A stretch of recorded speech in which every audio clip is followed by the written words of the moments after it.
Baba yetu na Mungu wetu, katika jina la Bwana wetu mpendwa Yesu Kristo, asante kwa ajili ya jioni hii ya baraka, jioni ya kipekee ambapo Bwana umetupa fursa ya kuanza semina yetu ya kwanza katika mwezi wa kwanza na mwaka huu wa 2026. Tunaomba Bwana, Roho wako Mtakatifu akaliachilie ili neno la ufalme likatutengeneze, likatushape Bwana mabwana, sisi na wenzetu wengine wote watakaolisikia neno hili kwa njia ya mitandao mbalimbali. Bwana, nguvu ile ya ufalme wa neno lako Bwana ikadhihirishe mamlaka yako na uweza wako wa kipekee katika kubadilisha maisha yetu, fikra zetu, mitazamo yetu na hali zetu. Bwana, niko tayari Bwana kutumiwa na wewe kwa utukufu wako peke yako. Tupe ule usikivu wa rohoni, usikivu wa ndani, tuweze kuelewa kile ulichokikusudia na kukivaa kama vazi kwa ajili ya heshima na utukufu wa jina lako. Tunaomba hayo katika jina la Yesu Kristo, amen. Basi mtu wa Mungu, nitumie fursa hii adhimu kumshukuru sana Mungu aliyetupa neema mimi na wewe kufika mahali hapa. Kama tulivyosema awali, semina yetu ya kwanza katika mwaka huu wa 2026, na semina yetu imebeba kichwa chenye maneno yanayosema kanuni za ufalme wa Mungu zinavyobomoa ufalme wa giza. Kanuni za ufalme wa Mungu zinavyobomoa ufalme wa giza. Na kwa siku hizi 5 ambazo Mungu ametupa, mkazo mkubwa utakuwa kwenye ufalme wa Mungu, kanuni za ufalme wa Mungu. Hapo ndipo tutakuwa na mkazo mkubwa, kwa sababu ufalme wenyewe unabomoa kazi au ufalme wa giza. Na maandiko yetu tunayoyasimamia yanatoka kwenye ile Mathayo sura ya 5 mstari ule wa kwanza mpaka ule wa 12. Hapo ndio tutakuwa tunacheza. Mathayo sura ya 5 mstari wa kwanza mpaka wa 12, na naamini pale tutakapoishia tutaendelea kwa neema ya Mungu na sehemu ya pili, labda mwezi unaokuja, kwa sababu viko vitu vingi Mungu ameviachilia hapa na ninaamini hatutavimaliza vyote kwa siku hizi 5 Mungu alizotupa. Biblia inasema namna hii, Mathayo sura ya 5 mstari wa kwanza mpaka wa 12. Naye alipowaona makutano, alipanda mlimani, na alipokwisha kuketi, wanafunzi wake walimjia. Akafumbua kinywa chake, akawafundisha akisema, heri walio maskini wa roho, maana ufalme wa mbinguni ni wao. Heri wenye huzuni, maana hao watafarijika.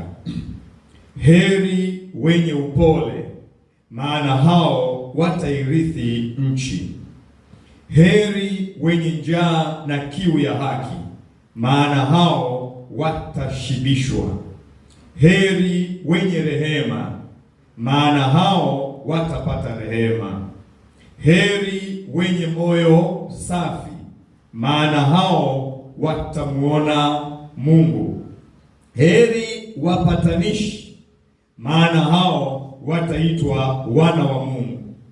Heri wenye kuudhiwa kwa ajili ya haki, maana ufalme wa mbinguni ni wao.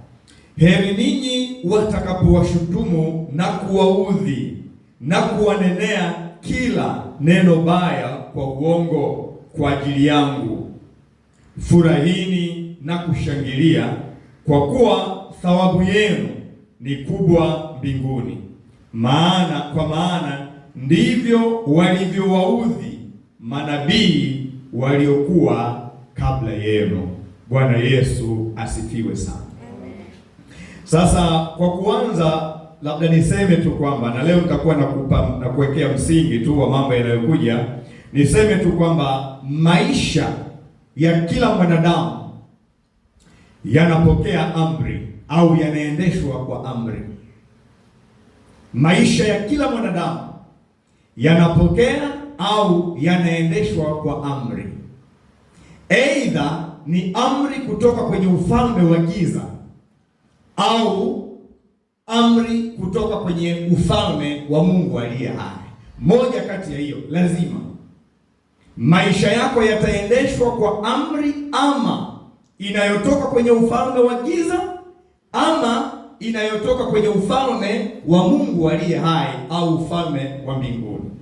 Na ndio maana sehemu moja kwenye Mathayo sura ya 7 ile Yesu anauliza, anasema, mbona mnaniita Bwana Bwana, lakini hamtendi ninayowaamuru? Manake maisha yenu yanapaswa kupokea amri ya ufalme.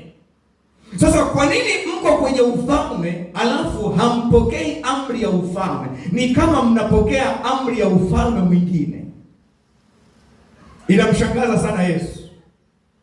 Na ukiangalia inaonyesha kama vile kundi kubwa sana la Wakristo linaangukia hapo. Linaangukia hapo. Kwamba tupo ndani ya kanisa, tunasema tumeokoka, tunasema Mungu ndio Mungu wetu, tunasema tuko kwenye ufalme, lakini maisha yetu yanapokea amri kutoka kwenye kambi nyingine na sio kambi ya Mungu aliye hai. Na ndio maana kwenye ile Ayubu sura ya 1 mstari wa 8, Mungu anamwambia Shetani, umetoka wapi? Anambia, nimetoka kuzunguka huko na kule. Akamwambia, umekutana, umemuona, umemtazama mtumishi wangu Ayubu, ambaye hakuna kama yeye huko duniani. Kwa sababu Mungu anataja sifa, anasema yeye ni mwelekevu. Manake ni mtu anayeelekea, ni mtu anayefuata maelekezo ya ufalme, ni mtu anayetekeleza maelekezo ya ufalme. Anasema yeye anamcha Mungu na anajiepusha na uovu. Maana yake maisha yake yanakuwa commanded, yanaamriwa na sauti ya ufalme wa Mungu na si vinginevyo. Sasa Shetani akamwambia, Bwana Mungu, acha masiara bwana. Huyu ana maisha yake yana mwitikio kwenye amri zako na sheria zako, kwa sababu tu umemwekea ulinzi yeye na mali zake. Ndio maana anaitika kwenye ufalme wako. Lakini ukitaka kuona vinginevyo kwamba ataitika kwenye ufalme wako, wewe ondoa ulinzi. Ondoa ulinzi. Alafu uone, mimi nipitishe kipigo kidogo, alafu uone. Mungu akamwambia sawa. Kwa sababu unajua ufalme wa Mungu utaona huko mbele. Ufalme wa Mungu unapokuja hauanzi kushughulika na hali ya mtu. Ufalme unashughulika na mtu mwenyewe. Ufalme wa Mungu hauanzi na hali. Kwa hiyo Mungu alijua kabisa, nimeshaanza ufalme wangu umeshashughulika na Ayubu kama person, kama mtu. Kwa hiyo ameshaimarika kule ndani. Kwa hiyo hata hali zitakapototeleka huko nje, hiyo haitamuathiri, kwa sababu ufalme wa Mungu hauanzi kutengeneza mazingira, hauanzi na hali, unaanza kumtengeneza mtu, ili huyo mtu hata utakapomtupa kwenye mazingira magumu hawezi kumwacha Mungu, kwa sababu yeye ametengenezwa ndani. Glory be to God. Kwa hiyo Mungu akawa hana wasiwasi kwamba huyu wewe mtupe kwenye mazingira yoyote, mazingira ya kukosa chakula, mazingira ya kukosa nguo, mazingira, wewe mtupe kwenye mazingira yoyote, huyu ametengenezwa na ufalme. Glory be to God. Shetani akawa kama haelewi vile kama haelewi vile akaenda kumjaribu Ayubu.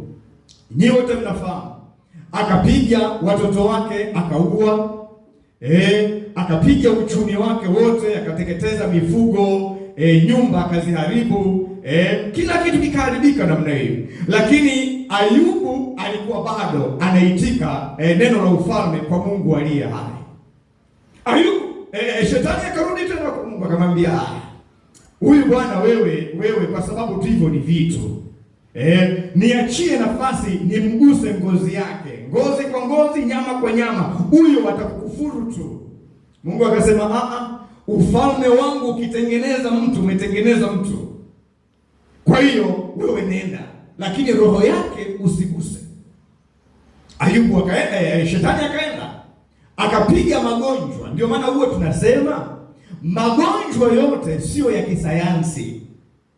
Yapo magonjwa ya kisayansi, lakini yapo magonjwa ya kipepo. Yako magonjwa yaliyotengenezwa na adui. Unatupiwa tu namna hii, utatibiwa kote, utaenda mpaka India, hautapona. Kupona kwake ni kwenye maombi. Ndio maana Yesu anasema nyumba ya Baba yangu itaitwa nyumba ya sala, kwa sababu huko kuna uponyaji ambao madaktari hawauwezi, unapatikana huko. Kuna tiba ambayo huwezi kuipata mahali popote, lakini inapatikana kwenye nyumba ya Baba yangu. Glory be to God. Ndio maana wewe ni mtu wa muhimu sana, unayekuja nyumbani mwa Bwana na kukamilisha usemi wa Yesu Kristo kwamba nyumba ya Baba yake itaitwa nyumba ya sala. Glory be to God. Kwa hiyo shetani akaruhusu magonjwa kwa Ayubu. Ayubu akapigwa majipu mwili mzima, mpaka akawa anajikuna na vigae namna hii, anajikuna vigae namna hii. Mke wake ameuguza mpaka amechoka, Akamwambia Bwana, hapana, huyu Mungu gani? Mkufuru huyu Mungu ukafe. Tumedhalilika sana. Sisi tulikuwa tunajulikana hapa mjini, matajiri, uchumi wetu mzuri. Sasa mambo yamekuwa, tunadharaulika na kila mtu. Magonjwa haya hapo, huyo ni Mungu gani huyo? Mkufuru ukafe. Mke wa Ayubu alikuwa hajatengenezwa vizuri na ufalme akaifa. Lakini Ayubu akamwambia neno moja, akamwambia tupate mema tu kwa Mungu, tusipatwe na mabaya. Haiwezekani. Bwana alitoa na Bwana ametoa, jina la Bwana libarikiwe. Maana yake simwabudu Mungu aliye hai kwa sababu tu nina chakula. Simwabudu Mungu aliye hai kwa sababu tu uchumi wangu ni mzuri. Anamwambia mke wake kwamba maisha yanakupanda na kushuka. Mungu tunayemwabudu ni Mungu wa milima na mabonde, sio Mungu wa milima tu ni Mungu wa mabonde pia. He is a God of mountain and God of valleys. Tutakapokuwa tunapita kwenye mabonde, atabaki kuwa Mungu wetu. Tutakapopita milimani, atakuwa Mungu wetu. Haleluya kwa mwana kondoo. Wanangu, tukifahamu hizi siri za ufalme hizi, zitabomoa ufalme wa giza bila kukemea. Ufalme wa giza utabomoka. Kwa hiyo Ayubu akabaki imara na ufalme wa shetani ukabomoka, ukaharibika. Bwana Yesu asifiwe sana. Bwana Yesu asifiwe sana. Sasa tatizo letu kubwa sisi wanadamu hapa duniani linalotusumbua ni ufalme wa giza. Ufalme wa giza ndio tatizo letu kubwa. Ndio linalosumbua ndoa zetu, ndio linasumbua ujana wetu, ndio linatusumbua umama wetu, ndio linatusumbua utumishi wetu. Ni tatizo hili la ufalme wa giza, ufalme wa giza. Na suluhu au solution dhidi ya tatizo hilo ni ufalme wa mbinguni. Hiyo ndio dawa yake. Yesu alipokuja duniani alijua kabisa anakuja mahali ambapo kuna giza, mahali ambapo kuna ufalme wa giza, mahali ambapo kuna taratibu za ufalme wa giza. Kuna mapepo, kuna majini. Alijua ni mahali kwenye umaskini wa kutupwa. Alijua kuna magonjwa, alijua. Lakini Yesu alipokuja hakuanza kukemea pepo, japo alijua yapo. Hakuanza kukemea nguvu za giza, japo alijua zipo. Hakuanza kuwafundisha watu mafundisho ya kiuchumi, kwanza sasa watoke kwenye nini? Watoke kwenye umaskini. Sasa usinielewe vibaya, sio vibaya, lakini Yesu hakuanza na hayo, kwamba sasa John niwafundishe mafundisho ya kiuchumi. Hakuanza na, japo ni ya muhimu, lakini Yesu hakuanza nayo. Aliona siasa chafu, lakini hakushughulika na hizo, mpaka watu wakaja wanataka wamfanye mfalme, kwamba ili awakomboe kisiasa, watoke kwenye shida za utawala wa Kirumi. Yesu akamwambia, ufalme wangu sio ufalme wa dunia. Aliona yote hayo, aliona.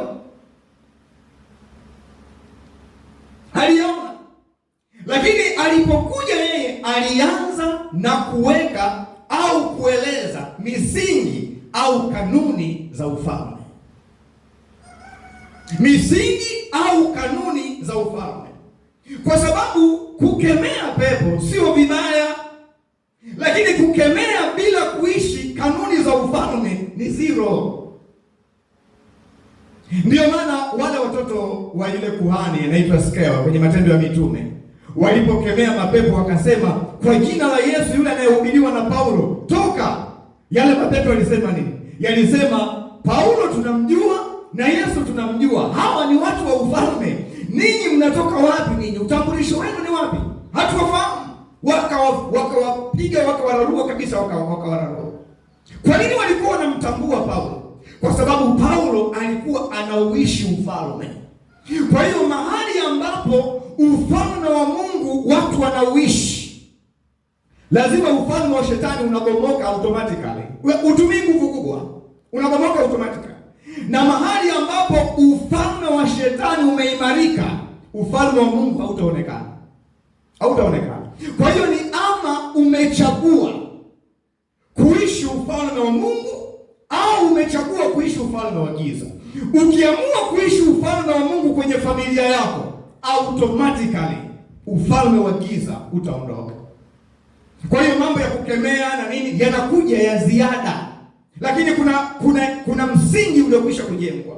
Huwezi ukawa unakemea kama hujajenga msingi katika taratibu na kanuni za ufalme. Bwana Yesu asifiwe sana. Ndio maana wale watu walipowaambia kina Petro, wakaambia, msihubiri tena kwa jina hili, maana mkilihubiri jina hili ufalme wetu unaharibika. Kina Petro wakasema, msitutanie bwana, msichezee. Kwa sababu hili jina ndio limebeba ufalme, ndio limebeba kanuni za ufalme wetu. Tutaachaje? Hukumuni ninyi wenyewe. Tuwasikilize ninyi, tuitike kwenu, tuitike kwenye ufalme wa giza au tuitike kwenye ufalme wa Mungu aliye hai. Hukumuni ninyi wenyewe. Wakamwambia, sisi haiwezekani.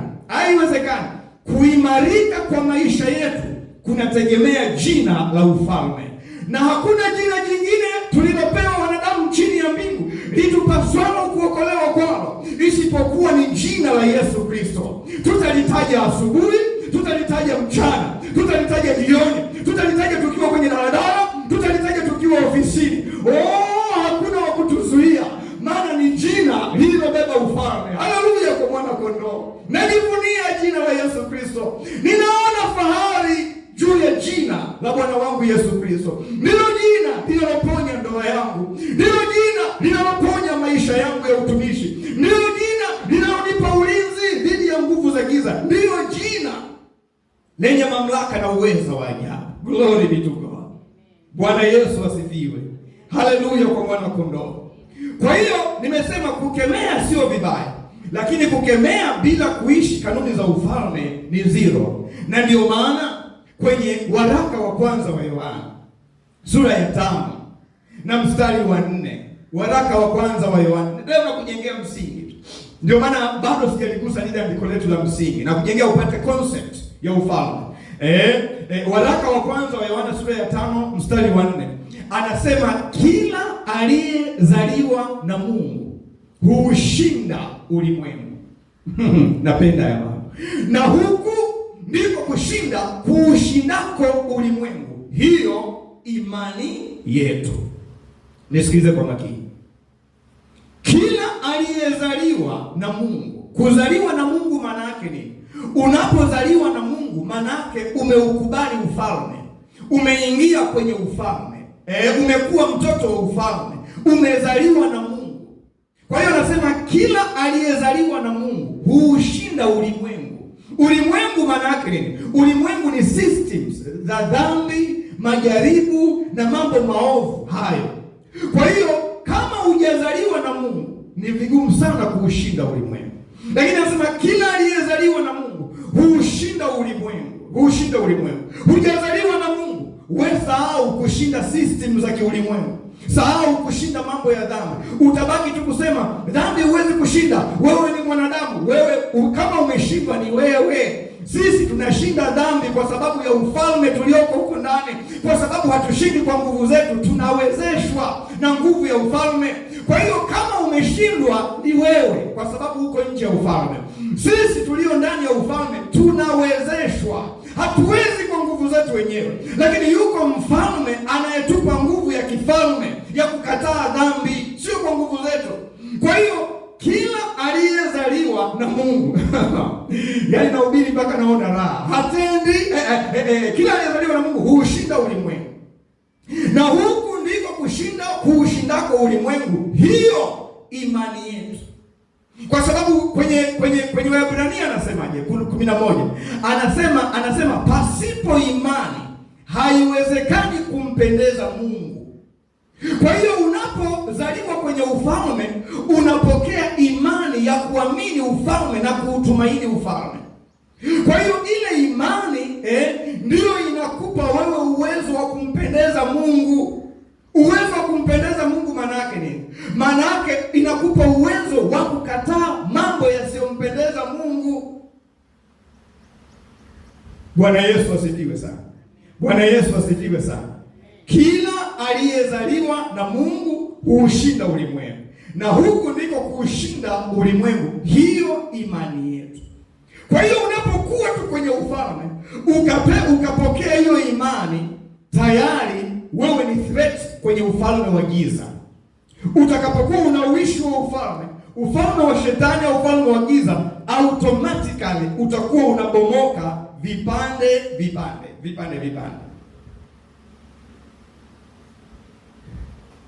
Kwa hiyo kanuni ya ufalme wa Mungu, msingi wake ni kuanza kushughulika na mtu na sio vitu. Chukua hiyo vizuri kabisa. Msingi wa kanuni za ufalme wa Mungu ni kuanza kushughulika na mtu na sio vitu wala hali. Tumekuwa tukilia sana, Mungu badilisha ndoa yangu, badilisha sije. Mungu kanuni ya ufalme wa Mungu iko wazi. Hasumbuki na hali. Yeye anadili na mtu kwanza. Aidha akubadilishe wewe au mumeo. Na ungejua vizuri usingeanza kulialia na hali. Wewe ungesema Mungu, anza na mume wangu kwanza, shughulika na. Hapo ndipo ungewekeza nguvu kubwa. Au nibadilishe mimi, nibadilishe. Kwa sababu akibadilisha hali na ninyi hamjabadilika, hiyo haitakuwa na sustainability. Mtarudi kwenye hali hiyo hiyo, sio mwendo mrefu. Mtarudi. Kwa hiyo Mungu akimsumbui hali, Mungu anasumbuka na nafsi zenu kwanza. Bwana Yesu asifiwe sana. Ndio maana kwenye Luka sura ya 17 mstari wa 20 mpaka 21 kule anasema Luka sura ya 17 mstari wa 20 mpaka 21 anasema ufalme wa Mungu hauji kwa kuutazama namna hii, kuuchunguza, kuuangalia hivi. Ufalme wa Mungu uko ndani yenu. Kwa nini ndani yenu?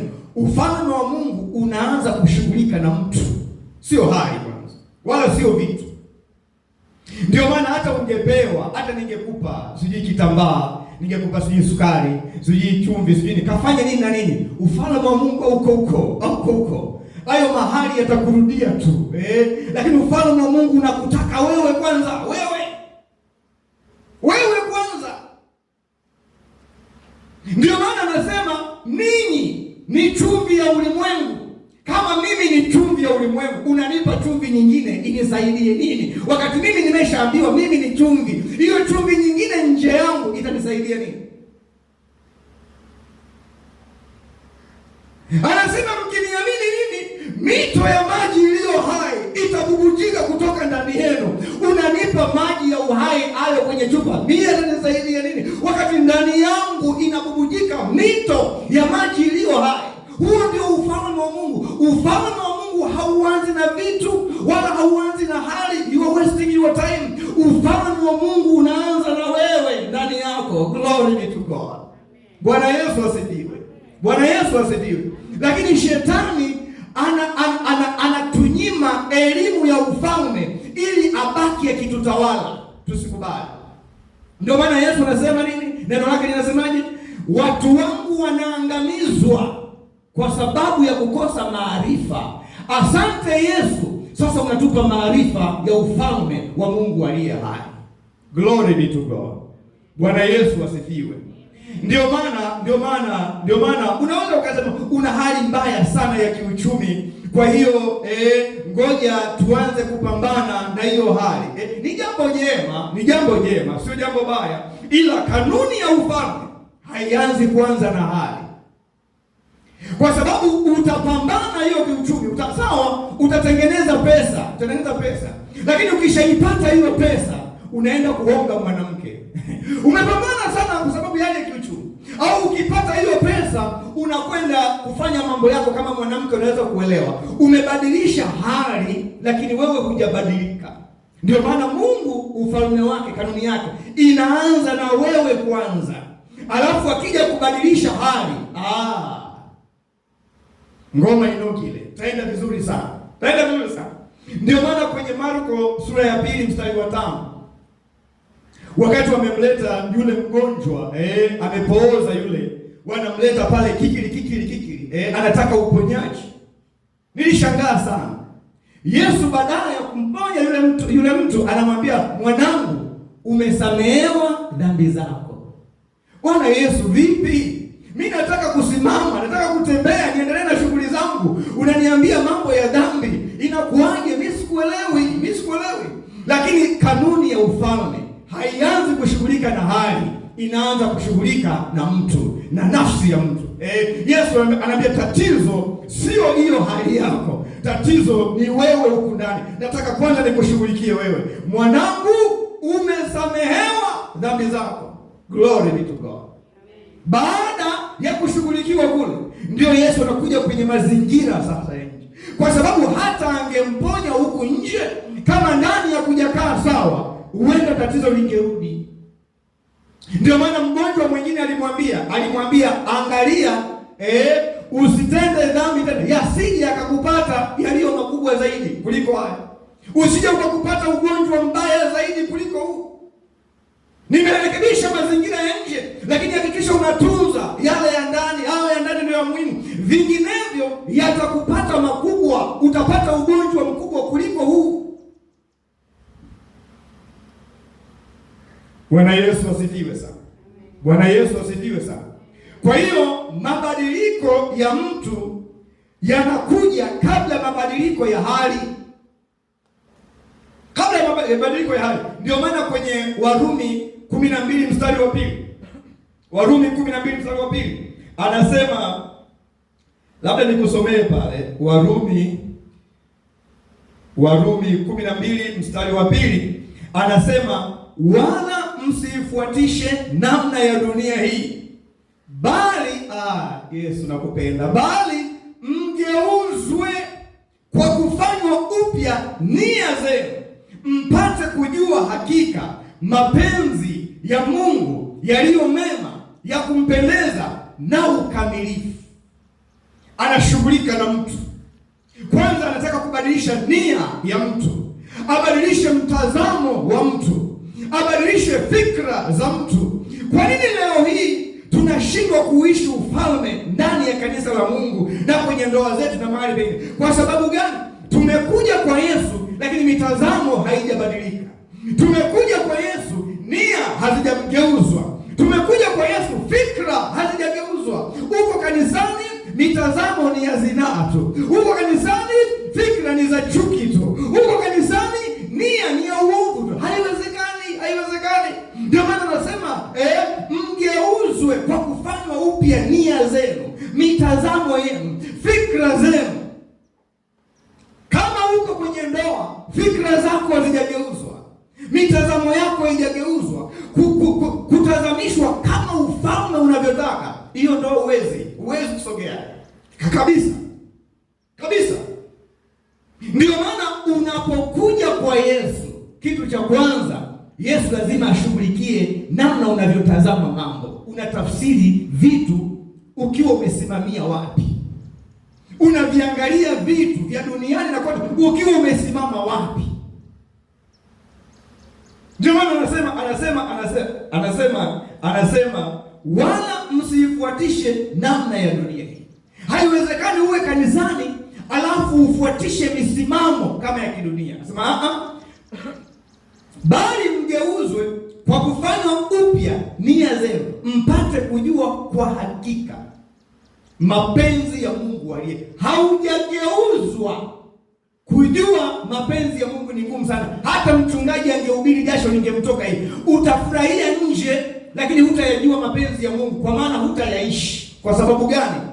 Upo sawa, tunakuona, lakini hujageuzwa kwa ndani. Kwa hiyo hata kinachohubiriwa hakina mashiko kwako, wala ukifurahii na wala haukivai kama vazi.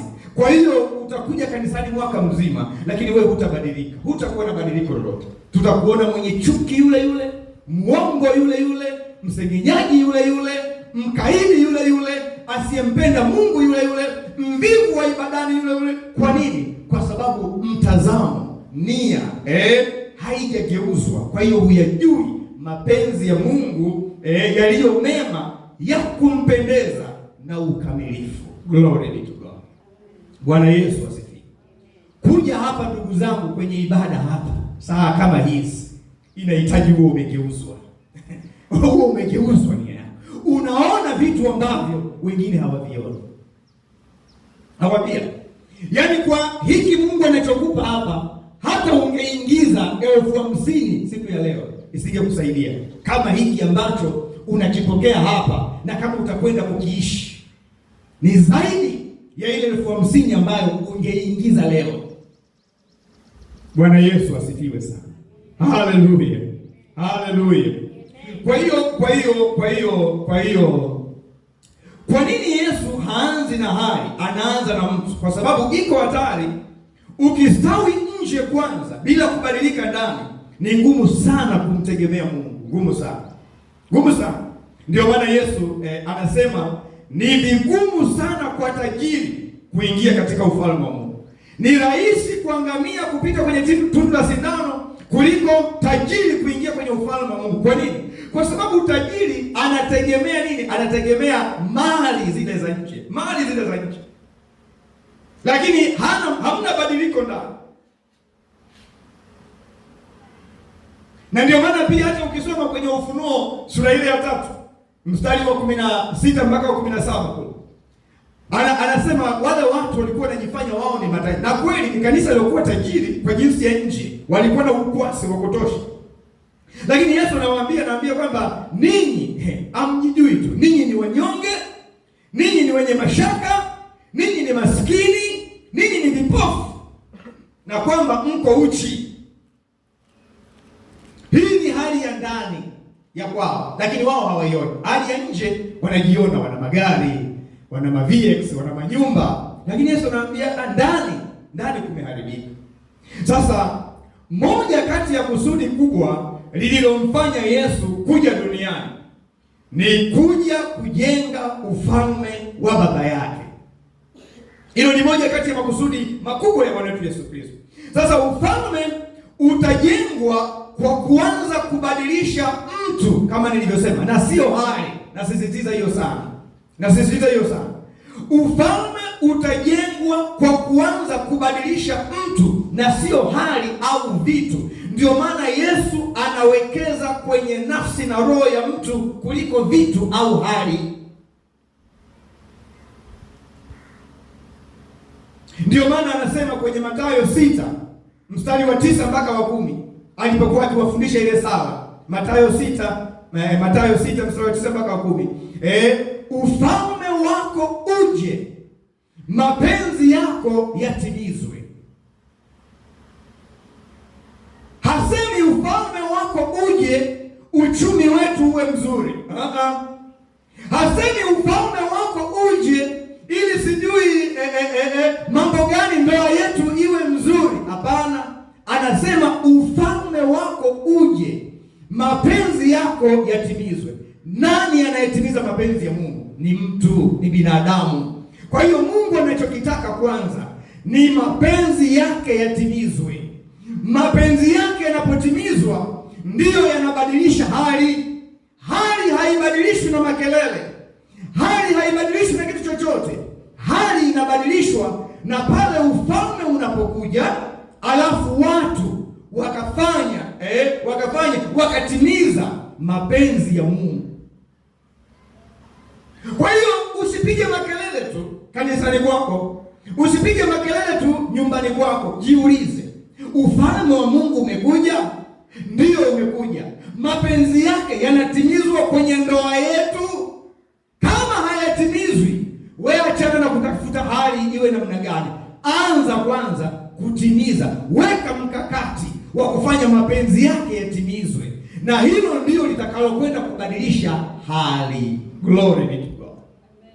Kwa sababu mapenzi ya Mungu yanapotimizwa, ndipo mapenzi ya shetani yanavunjika. Mapenzi ya Mungu yanapotimizwa, ufalme wake unaimarika, na kwa sababu hiyo ufalme wa shetani unabomoka. Ufalme wa shetani ukibomoka, hiyo ndoa inataka nini tena? Manake ni haleluya. Kwa sababu gani? Kinacholeta giza na kila kitu ni ufalme wa shetani. Sasa tutaubomoaje? Kukemea tu haitoshi. Utakemea asubuhi mpaka jioni, hakuna huyo mwanaume tabadilika, huyo mwanamke tabadilika, hakuna. Lakini principle za ufalme, principle za ufalme. Bwana Yesu asifiwe sana. Sasa Yesu anaanza kwa kuonyesha tofauti kati ya ufalme wa Mungu na mifumo ya falme za kidunia.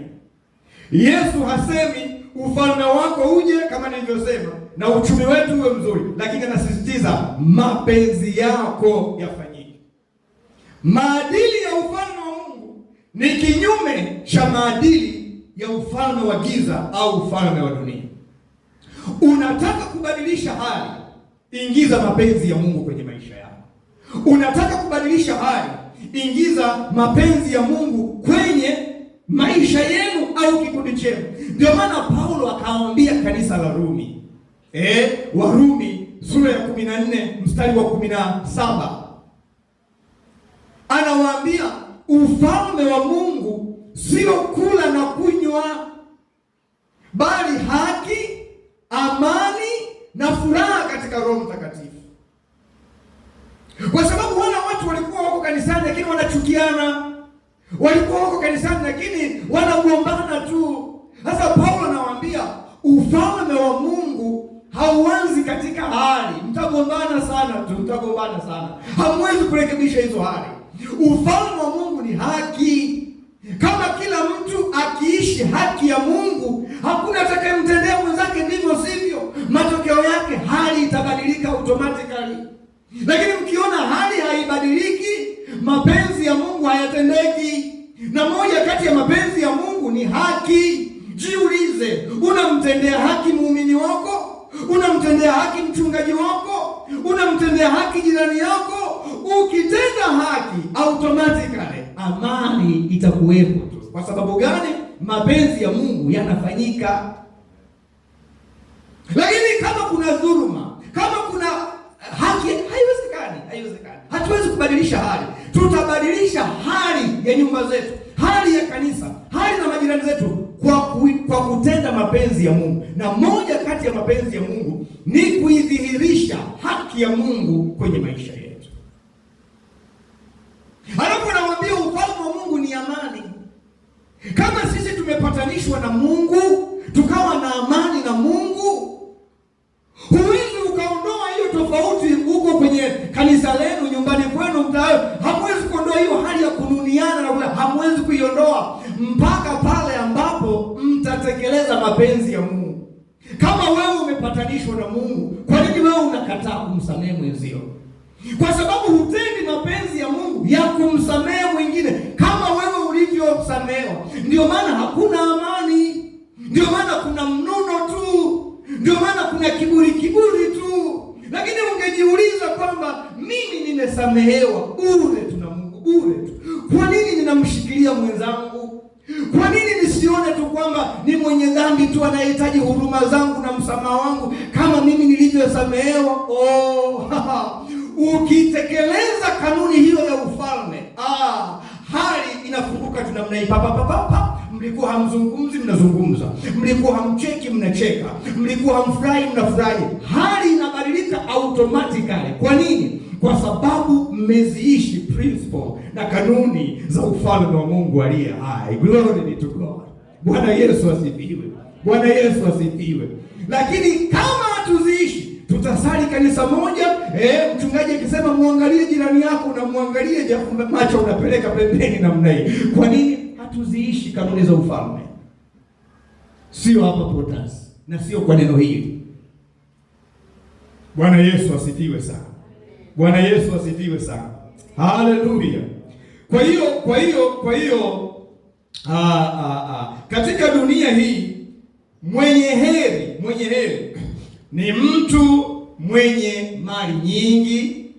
Mwenye heri ni mtu mwenye nguvu. Maana anasema heri, yeye tumesoma kwa Yesu anasema heri wenye moyo safi. Lakini kidunia mtu mwenye heri ni mtu mwenye mali nyingi, mtu mwenye majumba mengi, mtu mwenye nguvu, mtu maarufu, mtu mwenye sauti kubwa, ana uwezo wa kujitetea na kujilinda. Huyo ndio ana heri. Dunia humsifu. Dunia huwa inamsifu mtu asiyeonesha udhaifu, asiyehuzunika, yuko jasiri. Dunia ndio inamsifu. Asiyesimulia kuonewa, asiyeacha haki yake hata kama kwa gharama ya amani. Dunia ndio inamuona huyo mtu ndio. Umemkomesha, umempa maneno, nimembwagia, nimemkomesha. Dunia ndio inakuona wewe ndio mshindi. Ulifanyaje? Nilienda nikamkomesha. Mitusi. Dunia. Lakini kwenye ufalme wa Mungu wewe ni zero. Alafu Jumapili umeingia Protestants. Jumatatu ulienda kule nikamgonga.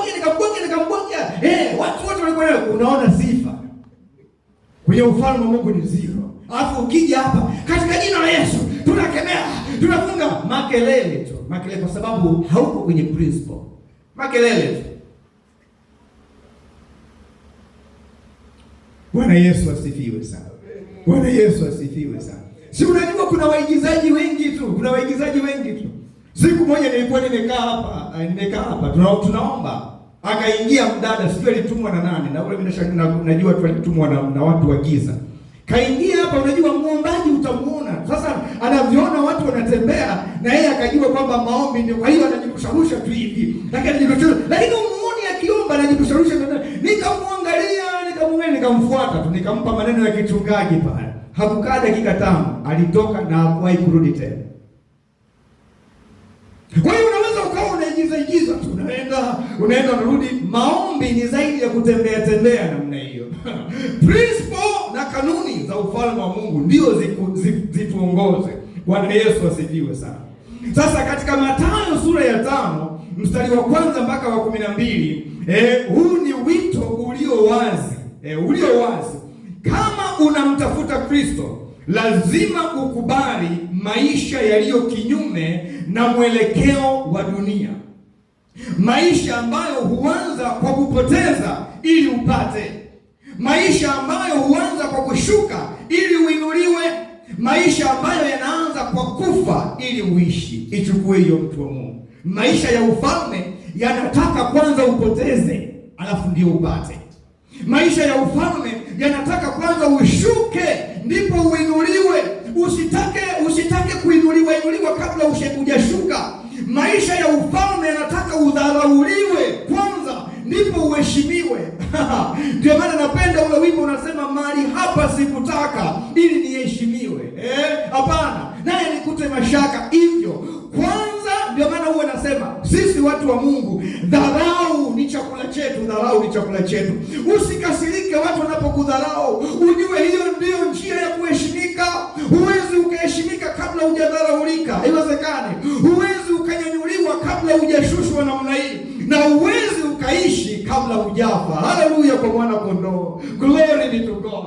Leo hii mnaniona hapa mimi naishi kwa neno la Mungu, ni kwa sababu Mungu alinipa neema ya kufa. Nimeua ubinafsi wangu, nimeua sijui nini time, nimeua kila kitu, nimeua tamaa zangu, ndio maana ile juice inayotoka unaweza kuifaidi. Kwa nini? Kwa sababu Mungu amenipa neema ya kufa ili niishi, na nikiishi ndipo waumini wangu wanafurahia maisha yao. Wanasema tunafurahia maisha ya mchungaji. Mimi kama baba nikifa kwenye familia yangu ndio nitaishi, ndipo mke wangu atafurahia maisha yangu, ndipo watoto wangu watafurahia. Lakini kama sijakufa, watauona ubinafsi wangu, watauona uchoyo wangu, wataona kiburi changu, na familia haitanufaika chochote. Ni lazima ufe kwenye kanuni ya ufalme wa Mungu. Ukifa, mchungaji wako atafurahia Ukristo wako. Hata ufurahia, kwa sababu watu wakikudharau wewe kama mjinga, ufalme wa Mungu unahitaji wewe kama taira. Ukiwa na akili zako timamu, huwezi kusogea. Hauwezi kusogea. Utasema mimi wamenidharau. Unataka heshima ya nini? Sio kanuni yetu hiyo. Heshima inatengenezwa na Mungu aliye hai baada ya kuishi mapenzi ya Mungu aliye hai. Kwa hiyo kila anayekudharau wewe achana naye. Wewe tekeleza mapenzi ya Mungu aliye hai. Usitafute heshima kwa ugomvi. Glory be to God. Ndio maana Yesu anasema, chembe ya ngano isipozikwa hapa ikafa, haiwezi kutoa mazao mengi, lazima ife. Na ndio maana tunajiua kwa maombi, tunajiua, tunaamka saa 8 za usiku. Kwa nini? Kwa sababu tunataka kuzalisha mazao mengi. Ndio maana tuna nani asiyependa usingizi? Nani asiyependa usingizi? Lakini mambo hayawezi kutokea kama tunalala kama wengine. Haiwezekani. Mambo hayawezi kutokea kama eti hatuombi, maisha yetu kama watu wengine. Haitawezekana. Ndio maana Yesu ametuonyesha ya mambo kwa mfano. Yeye mwenyewe alikuwa anakwenda analala usiku mzima, anaomba usiku mzima. Maana yake nini? Maana alikuwa anatuambia hii ndio njia. Wewe unalala alafu unategemea matokeo yapi? Hutaki kufa wewe, umeng'ang'ania kiburi chako, umeng'ang'ania wivu wako, umeng'ang'ania majivuno yako, hutaki kufa. Nani atafurahia maisha yako? Watu wanafurahia unyenyekevu wako, sio kiburi chako. Watu wanafurahia hali yako ya kujituma, sio hali yako ya kulazimishwa. Hapana. Ndio maana Yesu akasema, anayetaka kuwa mkubwa kwenu awe mdogo, awe mtumishi wa wote. Watu wanafurahia hali ya udogo wako, hali ya kutumika ndio watu wanaifurahia. Tumika, mtu wa Mungu. Bwana Yesu asifiwe sana. Hallelujah. Glory be to God. Sasa Yesu hakuanza kama nilivyosema kutangaza ufalme kwa kusema fanyeni hivi, fanyeni vile, bali alianza kwa kutaka watu wawe. Anasema heri wenye huzuni, manake anawataka watu wawe na huzuni. Heri maskini, nitakufafanulia huko mbele, usiogope. Anataka watu wawe maskini wa roho. Anataka watu wawe, hawaambii tu acheni uzinzi, yeye anasema anataka watu wawe, wafanyike. Yesu hakuanza kujenga ufalme kama nilivyosema kwa kukemea au kukemea mapepo na hivyo. Hakusema chukua hiki au chukua kile, kaweke kitandani, sijui kaweke kwenye biashara yako. Hakuanza namna hiyo. Yesu alianza kwa kutaka watu wawe, kuwabadilisha watu kwanza. Unatakiwa uwe maskini wa roho, unatakiwa uwe mpole, unatakiwa uwe mwenye huzuni, nakufafanulia. Unatakiwa uwe mwenye njaa na kiu ya haki, ufanyike hivyo. Hii ni kama katiba ya ufalme inayoonyesha mtu wa ufalme ni nani, ana tabia gani, anatakiwa aishi vipi katika dunia hii iliyo kinyume na maadili ya Mungu aliye hai. Sisi huwa tunaanza kuambia watu acha uasherati, acha sijui nini, acha nini, lakini haiwezekani mpaka mtu kwanza amefanyika, amekuwa. Ndio maana Biblia inasema kwenye Yohana 1:12, wote waliompokea aliwapa uwezo wa kufanyika, wa kuwa watoto wa Mungu. Kule tumesemaje? Yohana wa kwanza, waraka kwanza Yohana 5:4, kila aliyezaliwa na Mungu huushinda ulimwengu. Wote waliompokea wamefanyika kuwa watoto wa Mungu, ndio hao waliaminio jina lake. Kila aliyezaliwa na Mungu huushinda ulimwengu. Huku ndiko kuushindako ulimwengu. Hiyo imani yetu. Imani inatutengeneza, tunakuwa, tunafananishwa na mfano wa mwana wake, tunafananishwa na ufalme. Sasa hii heri si hali ya nje, bali ni hali ya ndani inayotokana na uhusiano na Mungu. Ndio inakupa heri. Sema heri mwenye huzuni, amebarikiwa mtu mwenye njaa na kiu ya haki. Uhusiano sahihi na Mungu kule ndani. Mtu aliyebadilishwa na kanuni za ufalme hubadilisha hali zake kwa kumtii Mungu, kwa imani na kwa haki. Huwezi kubadilisha hali yako kama hujabadilishwa na ufalme wa Mungu. Mtu aliyebadilishwa na ufalme wa Mungu ndiye atabadilisha mazingira yake. Mazingira yako au hali yako kwenye ndoa, kanisani, popote haiwezi kubadilika kama hatuna watu waliobadilishwa na ufalme wa Mungu. Haiwezekani. Haiwezekani. Tutapiga makelele lakini haitawezekana. Mke wako utapiga makelele kama hajabadilishwa na ufalme wa Mungu. Kila siku utakuwa na kazi ya kung'ang'ana na simu yake tuone madudu yaliyokuwa huko ndani. Kikili. Kwa nini? Hajabadilishwa na ufalme wa Mungu. Lakini mtu aliyebadilishwa na ufalme wa Mungu atakuachia lisimu lake pale asubuhi mpaka jioni. Utapekua, utahangaika, hakuna kitu utatoboa. Hamna. Kwa nini? Kwa sababu amebadilishwa. Kwa hiyo ile hali yake ya kubadilishwa na ufalme wa Mungu inambadilisha yeye mpaka kwenye matumizi yake ya simu. Aiwishi vijana ungekuwepo hapa ungesikia ya mambo.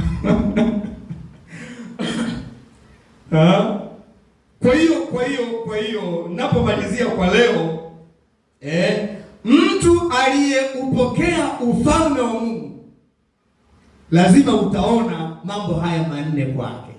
Nikupe kwa haraka tu na yameisha. Mtu aliyebadilishwa na ufalme wa Mungu, jambo la kwanza utaona moyo uliobadilika.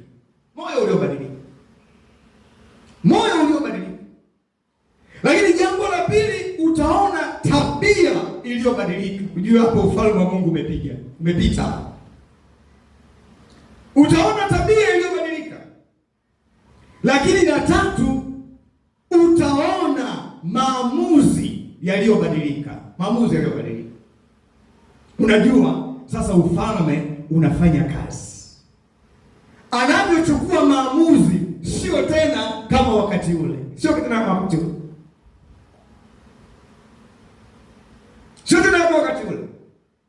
Sasa hivi maamuzi yake lazima afikiri mara mbili kwamba hivi haya maamuzi yangu najifurahisha mimi au namfurahisha Mungu aliye hai?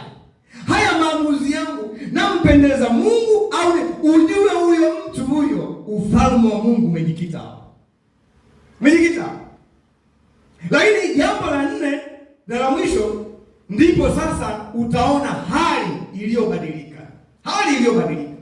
Sasa mahusiano na wenzake yanakuwa vizuri, mahusiano na mume wake yanakuwa vizuri kwa sababu maamuzi yake yanaongozwa na ufalme, tabia zake zimebadilishwa na ufalme na moyo wake umebadilishwa na ufalme. Moyo unaanza kugeuka, tabia inafuata, maamuzi yanafuata. Kama alikuwa ni mtu wa hasira wa kulipuka, maamuzi yake yanabadilika sasa. Yanabadilika kwa sababu gani?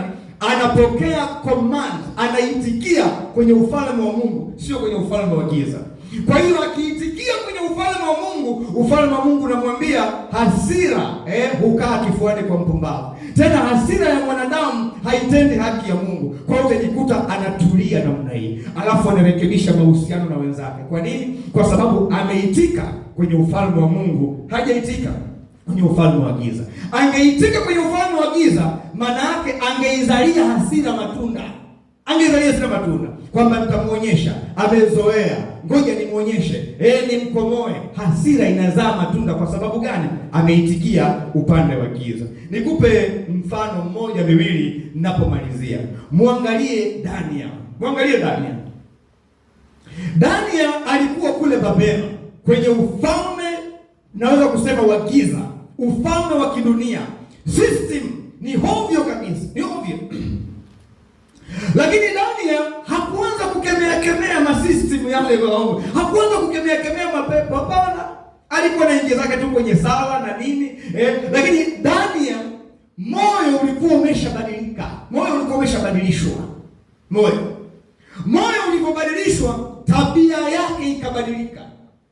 Biblia inasema walimtafuta sana wamshike kwenye mambo ya ukosefu wa uadilifu, lakini hawakumpata. Kwa nini? Kwa sababu moyo uliobadilika ulitengeneza tabia zilizobadilika. Kwa hiyo akawa anafanya kazi zake kwa uaminifu. Kwa sababu gani? Kwa sababu moyo umebadilika, ukazaa tabia zilizobadilika, lakini ukapelekea maamuzi yaliyobadilika, maamuzi yasiyoyumba. Walipotunga sheria za kumwambia kwamba asiwe anaomba, hakuyumba kimaamuzi, kwa sababu walijua kuomba ni kitu sahihi. Maana imeandikwa, nyumba ya baba yangu itaitwa nyumba ya sala.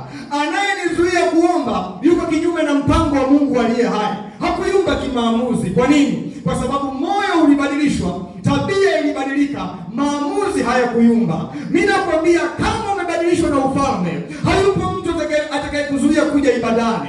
Hayupo mtu atakayekwambia usiende kazini, usiende ibadani, usiende kusali, usiende hakuna. Kwa sababu gani? Moyo umebadilishwa, tabia imebadilika, na maamuzi yamebadilika. Unajua, Daniel ndio kwanza sheria ilipotangazwa akawa anaondoka namna hii, anaenda nyumbani kwake mara 3 kwa siku, alafu anafungua madirisha namna hii, anaelekea huko kwa Yerusalemu, huko anapiga maombi. Mimi nakwambia, hata watu wakisema unawapigia kelele, waambie moyo wangu umebadilishwa na tabia yangu imebadilika. Sio mvivu tena wa maombi. Naliitia jina la Bwana, glory be to God. Ni maamuzi yasiyoyumba. Unajua, maamuzi yake yasiyoyumba yakabadilisha hali. Unajua, hali haikubadilika kwa kukemea, hali ilibadilishwa kwa sababu yale mambo matatu ya kule mwanzo. Moyo ulibadilika, tabia ilibadilika, maamuzi yalibadilika, yakabadilisha hali. Maana yake alipoishi ufalme wa Mungu, ufalme wa Nebukadneza uliharibika wenyewe automatically. Ufalme wa Nebukadneza uliharibika mpaka, unajua, mfalme mwenyewe mambo yake ya giza aliporomoka, akasema kuanzia leo kila mtu kwenye huu ufalme na amuhimidi Mungu wa Daniel, maana ni Mungu aliye hai, maana ni Mungu adumuye milele, maana ufalme wake hauna mwisho, ni ufalme usiotetemeka. Haleluya kwa mwana kondoo. Watoto wangu, tukiishi ufalme wa Mungu, hatutatumia nguvu kubwa kuharibu ufalme wa shetani. Ufalme wa shetani utabomoka wenyewe automatically. Kazi aliyetupa Mungu hapa Apostles, unajua, sio kitu kingine, ni kudhihirisha ufalme wa Mungu. Mioyo iliyobadilika, tabia zilizobadilika, maamuzi yaliyobadilika, hali itachange mahali hapa. Ndio maana wakina Paulo walipokuwa wakihubiri, wale watu kwenye Matendo ya Mitume wakasema, kuna watu hawa walioupindua ulimwengu, wamefika mpaka huku. Haleluya kwa mwana kondoo. Ninakwambia, tukiishi ufalme, tutaipindua Dar es Salaam, tutaipindua Morogoro, tutaipindua Iringa, tutaipindua Tanzania, katika jina la Yesu Kristo aliye hai. Haleluya kwa mwana kondoo. Danieli hakutumia nguvu kubwa. Ukiwa kwenye ufalme ambao haupendi watu, wewe penda watu, kwa sababu ndio kanuni ya Mungu aliye hai. Ukiwa kwenye ufalme ambao unaua watu, wewe waheshimu watu, usigombane nao, waonyeshe kwa kuishi ufalme. Usiwaambie sisi mnaua, sema wewe wapende watu. tunadhihirisha, kwa sababu mioyo yetu imegeuzwa. Siwezi kuua mwenzangu, siwezi kumchukia hata angenikosea namna gani, haiwezekani. Uhai mtu kapewa na Mungu. Kwa hiyo kazi yetu ni kuliishi pendo la ufalme. Glory be to God. Bwana Yesu asifiwe.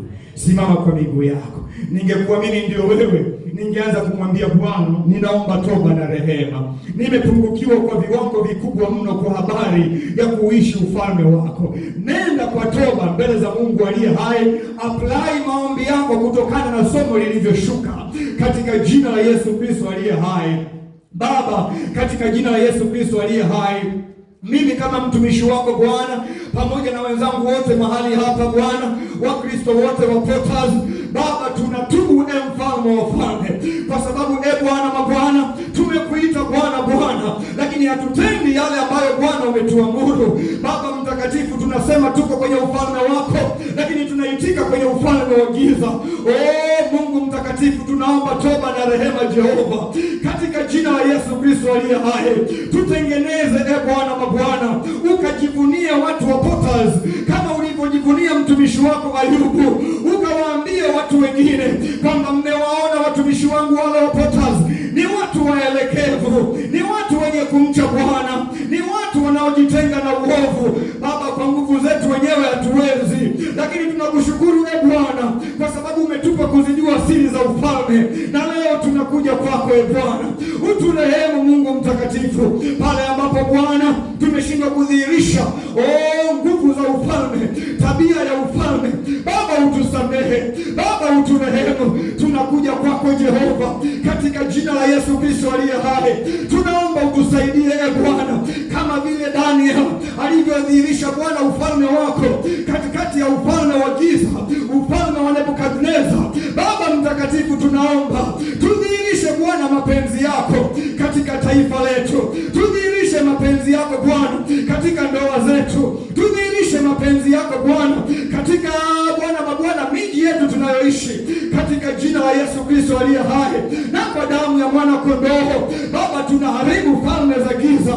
Hatuko tayari kuitika kwenye ufalme wa giza, hatuko tayari kuitika kwenye ufalme wa kidunia, lakini Baba tuko tayari kuitika kwenye ufalme wa Mungu aliye hai.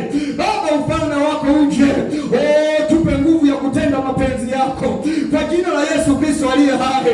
Kila aliyezaliwa na Mungu Bwana ushinda ulimwengu, na huku ndiko kushinda kuushindako ulimwengu, hiyo imani yetu katika Yesu Kristo. Baba, tunaomba utusaidie imani yetu isitimike Bwana, tutakapoongoka Jehova, tuwaimarishe wachungaji wetu, tutakaposimama imara, tuwaimarishe Wakristo wetu, tutakaposimama imara, tuliimarishe taifa letu Bwana. Tunaombea imani zetu Bwana. Shetani yuko Bwana mabwana after our faith, Mungu aliye hai. Shetani anakimbizana na imani zetu ili tusitende mapenzi yako. Tunawaombea wana Porters wote waliopo hapa na wasiopo hapa. Tunawaombea wale wanaofuatilia masomo haya kwa njia ya YouTube, kwa njia ya Instagram, kwa njia ya Facebook. Kwa damu ya mwana kondoo, tuwezeshe kuyatenda mapenzi yako. Tunakataa ufalme wa giza, tunakataa ufalme wa mapepo, tunakataa ufalme wa majini, tunakataa ufalme wa dhambi kwa damu ya mwana kondoo, na katika jina la Yesu Kristo aliye hai. Wewe umesema yule ashindaye, Bwana, utampa kuketi pamoja na wewe. Hatutaki tu Bwana kufurahi, tunataka kushinda Bwana, tunataka kushinda Bwana ili tukakae na wewe. Tunataka kushinda Bwana ili tukapokee taji. Tunataka kushinda Bwana. Hatutaki kuwa Wakristo wa kawaida, tunataka kuwa Wakristo tunaoshinda dhambi. Tunataka kuwa Wakristo tunayemshinda shetani kwa damu ya mwana kondoo. Tunakataa malango ya giza yanayofanya vita na utumishi wa mahali hapa. Tunabomoa madhabahu za giza, tunabomoa madhabahu za kipepo, tunabomoa madhabahu za kuzimu, tunabomoa mashambulizi ya giza dhidi ya wateule wa Bwana. Mahali hapa Bwana pataitwa nyumba ya sala kwa jina la Yesu Kristo aliye hai. Baba, tunasali asubuhi, tunasali mchana Bwana, tunasali jioni Bwana, mpaka Mungu mtakatifu utakapobadilisha mioyo yetu, utakapogeuza maisha yetu na kubadilisha hali ya mahali hapa Bwana, kwa jina la Yesu Kristo aliye hai, mpaka watakapo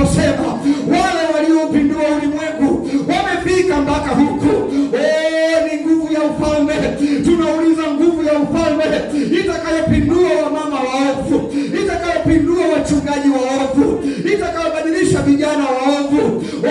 Ni nguvu ya ufalme.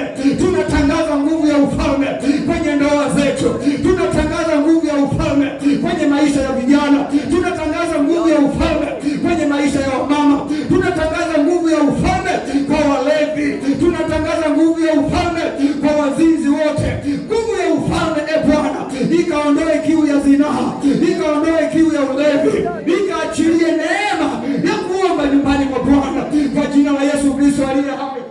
Na kwa damu ya mwana kondoo tumekataa kufanya nyumba yako kuwa pango la wanyang'anyi. Tumekataa kufanya nyumba yako mahali pa maficho, mahali pa kuficha uovu. Bwana, tumekataa. Baba, uturehemu katika jina la Yesu Kristo aliye hai. Kila kilicho sirini, Baba, ukakiweke nuruni. Kila kilicho gizani, Baba, ukakifunue ili upate kutukuzwa. Osana palipo juu. Utukufu kwa Mungu juu mbinguni.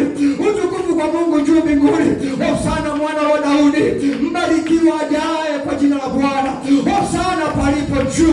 Utukufu juu mbinguni na amani duniani katika jina la Yesu Kristo. Utukuzwe mahali hapa, maana mahali hapa, Bwana, nyumba yako itaitwa nyumba ya sala, mahali ambapo watu wako watapata faraja, mahali ambapo watu wako watatubu dhambi zao, mahali ambapo watu wako watabadilishwa mioyo yao, mahali ambapo watu wako watapata furaha, mahali ambapo watu wako watakutana na wewe kwa jina la Yesu Kristo aliye hai. Uko wapi Mungu wa Israeli? Uko wapi Baba unayebadilisha? Badilisha wake zetu, Bwana, badilisha waume zao, Bwana, badilisha watoto wetu, Bwana, badilisha watumishi wa Mungu, Bwana, badilisha nchi yetu, Bwana. Tunakulilia jioni ya leo, maana umesema nyumba yako itaitwa nyumba ya sala, Bwana. Baba mtakatifu, nasi jioni ya leo tumeamua kufanyika ibada nyumbani mwako, Jehova. Geuza maisha yetu, Bwana, geuza huduma ya mahali hapa, Bwana, kwa damu ya mwana kondoo na katika jina la Yesu Kristo, kwa damu ya mwana kondoo na katika jina la Yesu. Tunakataa roho ya mauti, tunakataa roho za giza, tunakataa roho za kishetani, mazuio yoyote ya kipepo yanayozuia ufalme wa Mungu kuendelea mbele, tunayaangamiza, tunayabomoa, tunateketeza kwa jina la Yesu Kristo. Haribika malango ya giza. Tunawafungua watu waliofungwa wasije ibadani, watu waliofungwa mitazamo, waliofungwa nia na fikra. Tunatuma neno la ufalme likawafungue mahali walipo, likawafungue mahali walipo, wakaupende ufalme wa Mungu, wakachukia ufalme wa giza, wakaupende ufalme wa Mungu, wakaukatae ufalme wa giza, wakamjilie Mungu aliye hai, wakamwacha shetani, wakaziache dhambi zao, wakaufuata utakatifu kwa damu ya mwana kondoo na katika jina la Yesu Kristo aliye hai. Kwa jina la Yesu Kristo. Baba mtakatifu, asante kwa uaminifu wako. Jioni ya leo Bwana, tunapokutolea sadaka zetu, tunaungamanisha Bwana mabwana na maombi yetu na neno lako, Bwana mabwana. Jioni ya leo bariki kila anayekutolea sadaka yake, Bwana mabwana. Badilisha maisha yake, badilisha maisha yangu Baba, tukaufurahia ufalme, Bwana. Watoto wako tutakapokuwa tunatawanyika, nenda na kila mmoja wetu, Bwana, katika upako ule ule alioupokea mahali hapa. Roho Mtakatifu ukizidi kujaa ndani yetu, Bwana, ukizidi kutufundisha, Bwana, tuyatupe yaliyo na takataka, Bwana, tukaoshwe kwa damu ya mwana kondoo sawa sawa na mapenzi yako, Jehova, katika jina la Yesu Kristo aliye hai, na kwa damu ya mwana kondoo tunaomba na kushukuru, amen.